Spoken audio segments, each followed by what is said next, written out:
Hello, I'm Claire from Wild Ginger Films and welcome to my Kettle Boil Quickies. This is the exercise series where you have to do one of these 3 exercises every time you make a cup of tea. Today we're going to be training for uphill running even if you live in a really flat place. I used to edit Trail Running magazine for 7 years, and during that time I got to speak to some pretty amazing athletes, including Helene Whittaker, Ní Diamantides, who in 1992 won the Dragon's Back race across the mountainous spine of Wales, 200 or so miles for 5 days with her partner Martin Stone. The race was resurrected in 2012 and Helene came back to defend her title. Not only did she win the women's race, she came 4th overall. She said as she crossed the finish line, that just proves that 1992 wasn't a flash in the pan. But I spoke to Helen afterwards for Trail Running magazine, and she said that because she now had a couple of kids and a busy life, she couldn't actually find the time that she used to train in the hills. So she did a series of squats, step-ups and lunges. So for our kettle boil exercises today, we're going to do squats and lunges to train for those uphills even if you don't have any and live in a flat place. Let's get cracking. Right, exercise number 1, let's get our kettle on, step forward and lunge down. Try not to let the knee go over the toe. You want a right angle here and a right angle here. So adjust your foot if you're looking like you're going to go over the toe like this. Nice straight back, shoulders up and back, abs braced and up again. That is your lunge. So lunges until the kettle boils. You can also do alternate legs if you like, but I like to just work out one leg at a time on each boil of the kettle.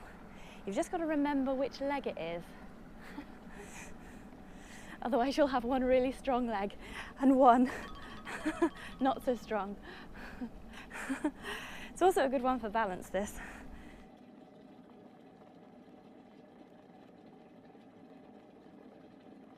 There we go, one exercise done. So, exercise number 2. I'm just going to let my tea brew. I'm not going to make 3 cups of tea during the course of this video for obvious reasons. Exercise number 2 is a lunge again. We're going to do it on the other leg, and I'm going to show you a way to progress the move to make it harder. So if you're at home, you can grab a couple of bags of flour. This time we've got the right leg forwards and hold those bags of flour and perform the lunge. Same again, holding a bit of weight. Now, holding weight like this isn't really a great representative of what you're going to do on the trails, but if it's all you've got to hand, then that's fine. I would prefer to use a slightly weighted backpack.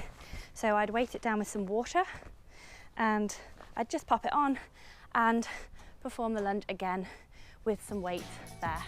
So that just makes it a little bit harder. Now the 3rd exercise, this is going to be a squat. We've done squats before on this channel, so you can have a look at the video here, but this time we're going to add a little bit of excitement whilst the kettle boils. So feet slightly wider than hip distance apart this time, and then you're just sticking your bum out, bending down. Try not to let this knee go over the toe. I'll just turn around so you can see I'm really sticking my bum out. Stick your bum out like that. That is a squat. Tense your glutes, use them to push back up again. Okay, so we're going to do a squat. Do 5 of those.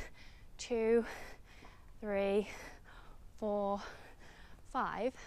Then on the 6th one, hold it down for 5. 1, and pulse it up and down. 3, 4, 5. And up again. So that's 5 down and then pulse it down for 5 on your 3rd kettle boil.